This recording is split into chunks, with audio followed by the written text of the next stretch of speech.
Hello दोस्तों, आज हम बात करते हैं एक ऐसे बालक की जिसने मात्र 10 वर्ष की आयु में ही अपना गृह त्याग कर दिया। अपने पिता के कहे गए वचनों को पूरा करने के लिए वो यमलोक तक चला गया। आज हम बात करते हैं कठोपनिषद में लिखी गई कहानी यम नचिकेता के संवाद की। आइए शुरू करते हैं। उपनिषदों में अनेक ज्ञान मार्गी व्याख्याएं की गई हैं और कहानियों के माध्यम से इन उपनिषदों की जो व्याख्याएं हैं उनको प्रमाणित करने का प्रयास किया गया है। जैसे उदाहरण के तौर पर हम कठोपनिषद की एक कहानी को देखते हैं। यह कहानी है यम नचिकेता संवाद के बारे में। यम नचिकेता संवाद क्या है? नचिकेता एक 10 वर्ष का बालक है जिसके पिता हैं ऋषि वाजिश्रवा। वाजिश्रवा को कठोपनिषद में ही आरुणि के पुत्र उद्दालक के नाम से संबोधित किया गया है। तो वाजिश्रवा अर्थात उद्दालक ऋषि ने एक यज्ञ किया जिसे विश्वजीत यज्ञ कहा गया। उस यज्ञ में अपनी सर्वश्रेष्ठ वस्तुओं का दान किया जाता है, ऐसी मान्यता है। अब कहानी ये आती है कि ऋषि उद्दालक जब इस यज्ञ के द्वारा दान कर रहे थे तो वो दान में कुछ ऐसी गायों को दे रहे थे जो कि बिल्कुल वृद्ध अवस्था में थी, जो ना तो दूध देती थी और उनमें से कुछ चलने के भी लायक नहीं थी। उनका जीवन लगभग समाप्त हो चुका था। नचिकेता के मन में प्रश्न उठा, क्या यही सच्चा दान है? क्योंकि वैदिक परंपरा में दान का अर्थ था अपनी श्रेष्ठ वस्तु को दान में देना। उनके मन में बेचैनी बढ़ने लगी। वे अपने पिता के पास गए। हालांकि एक बात यह भी पता चलती है कि इससे पूर्व भी ऋषि उद्दालक ने अपनी सारी संपत्ति यज्ञों के माध्यम से दान में दे दी थी। अब जो उनके पास कुल मिलाकर बची संपत्ति थी वो यही बूढ़ी अशक्त गायें थी जिनको वो दान में दे रहे थे। नचिकेता इस बात को समझ नहीं पा रहे थे। तो नचिकेता ने कहा, पिताजी, आप ये जो यज्ञ कर रहे हैं, मैंने तो सुना है कि इस यज्ञ में अपनी सबसे प्रिय वस्तुएं ही दान में दी जाती हैं और आप ऐसी गायों को दान में दे रहे हैं जिससे किसी का कल्याण नहीं होगा। तो मेरे हिसाब से आप गलत कर रहे हैं। आपको अपनी सबसे प्रिय वस्तु को ही दान में देना चाहिए। नचिकेता ने पिता वाजिश्रवा से पूछा, पिताजी, क्या मैं आपके लिए प्रिय हूँ? उन्होंने हाँ में सिर हिलाया। नचिकेता ने ऋषि उद्दालक से पूछा कि आप मुझे किसे दान में देंगे? ऋषि उद्दालक ने कोई जवाब नहीं दिया। पुनः नचिकेता ने यही प्रश्न पूछा, आप मुझे किसको दान में देंगे? ऋषि उद्दालक ने फिर भी कोई जवाब नहीं दिया। अब नचिकेता ने तीसरी बार भी यही प्रश्न पूछा।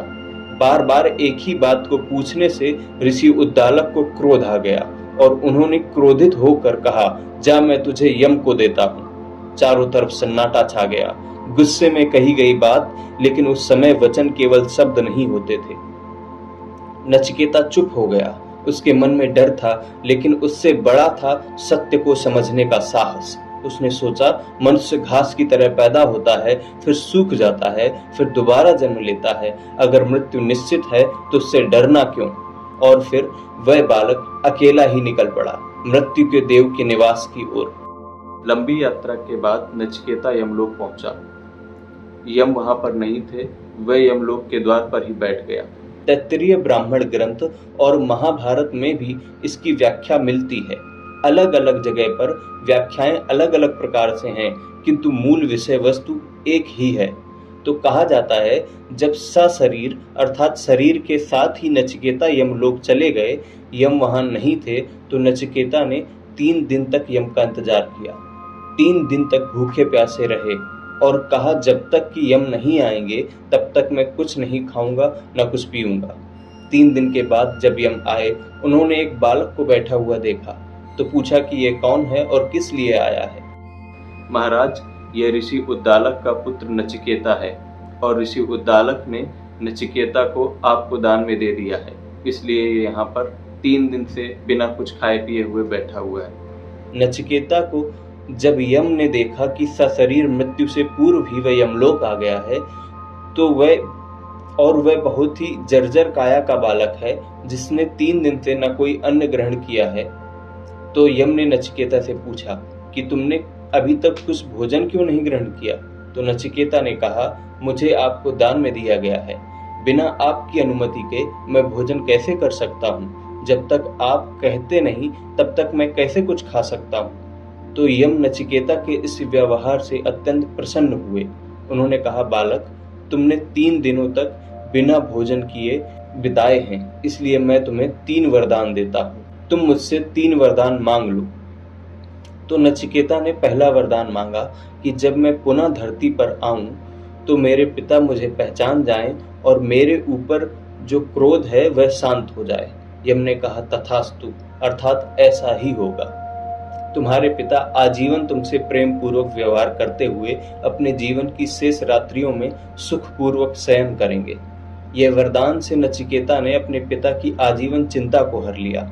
यही आदर्श पुत्र का लक्षण है कि यदि माता पिता संतान से दुखी होते हैं तो आदर्श संतान इतना दृढ़ पश्चाताप करने के लिए प्रायश्चित के रूप में अपने माता पिता को आजीवन चिंता से मुक्त कर देते हैं। नचिकेता ने दूसरा वरदान मांगा कि हे यमदेव, आप मुझे यह बताओ कि स्वर्गलोक के देवता अजर और अमर क्यों हैं। नचिकेता ने स्वर्गलोक तक पहुंचने वाली अग्नि विद्या अर्थात स्वर्ग प्राप्ति के साधन का ज्ञान मांगा।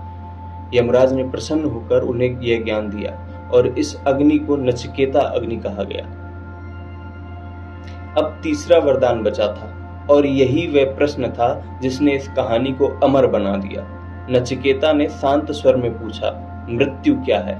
मृत्यु के बाद शरीर कहाँ जाता है? आत्मा कहाँ जाती है? यम ने कहा, इस प्रकार के प्रश्न मत करो, यह ज्ञान देवताओं के लिए भी सहज नहीं है। तुम मुझसे जो चाहो वह मांग लो, मैं इस प्रश्न का उत्तर नहीं दे सकता। यमराज ने नचिकेता की इस जिज्ञासा की परीक्षा लेने के लिए उन्हें सांसारिक सुख, अपार धन, सुंदर स्त्रियों, दीर्घायु और ऐश्वर्य का लालच दिया, लेकिन नचिकेता अपने संकल्प पर अडिग रहे। नचिकेता ने कहा, महाराज, मैं आप जैसे गुरु के पास आकर भी अगर इन चीजों की प्राप्ति का लोभ करूं जिनका कोई मूल्य नहीं है, मैं फिर भी आपसे उन चीजों को मांगूं जो नश्वर हैं, तो मुझसे बड़ा मूर्ख कोई नहीं होगा। मुझे कुछ नहीं चाहिए, मुझे अपने प्रश्नों का उत्तर चाहिए। यमराज नचिकेता के वैराग्य और सत्य के प्रति प्रेम से अत्यंत संतुष्ट हुए। यमराज ने नचिकेता को सर्वोच्च आत्मज्ञान प्रदान करने का निर्णय किया। यम ने तब प्रसन्न होकर कहा, ठीक है पुत्र, बताओ तुम्हें क्या जानना है। तो नचिकेता ने पूछा, हे मृत्यु के देवता, आप पहली बात तो मुझे यह बताइए कि मृत्यु की अवस्था क्या है। दूसरा प्रश्न पूछा, जो आत्मा है वह क्या है और आत्मा किस प्रकार की होती है? ईश्वर की प्राप्ति किस रूप में होती है? मुक्ति क्या है? ऐसे एक के बाद एक प्रश्न नचिकेता यम से पूछता रहा। यमराज ने एक एक करके सारे प्रश्नों के उत्तर दिए।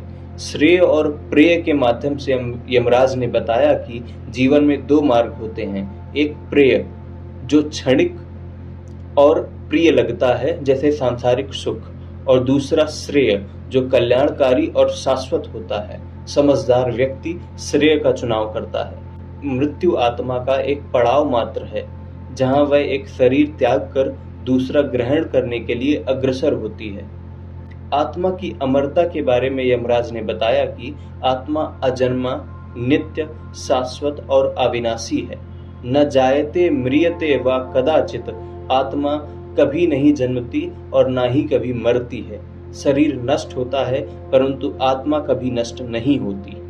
रथ का रूपक बताते हुए यमराज ने स्पष्ट किया कि शरीर को एक रथ मानिए, आत्मा को उसका स्वामी यानी यात्री मानिए, बुद्धि को सारथी और मन को लगाम और इंद्रियों यानी आंख, कान और नाक आदि को उस रथ के घोड़े बताए। जो व्यक्ति अपनी बुद्धि से इंद्रियों को वश में रखता है वही मोक्ष प्राप्त कर सकता है और यही मुक्ति है। जन्म और मृत्यु का भेद जानकर इस चक्र से मुक्त होने से ही आत्मा परमात्मा में विलीन होती है और यही ईश्वर की प्राप्ति है। नचिकेता सुनता रहा और उस दिन एक बालक केवल यमलोक से वापस नहीं लौटा, वह लौटा ज्ञान और सत्य लेकर, और एक ऐसा प्रश्न छोड़कर जो आज भी उतना ही बड़ा है। जब हम जीवन जी रहे हैं, लेकिन क्या हम जीवन को समझ भी रहे हैं? ध्यान देने योग्य बात यह है कि यह मात्र एक कहानी नहीं है। इसके माध्यम से जन्म, मृत्यु, आत्मा और स्वर्ग जैसी अवधारणाओं को आसान शब्दों में हमारे प्राचीन ग्रंथों में स्पष्ट किया गया है, जो आम जन के लिए एक रोचक और आकर्षक माध्यम है। तो मित्रों, इस प्रकार के इन्फॉर्मेटिव वीडियो देखने के लिए और अपने धर्म, साहित्य और इतिहास से जुड़ी जानकारी को आसान भाषा में समझने के लिए हमारे साथ जुड़े रहें। धन्यवाद।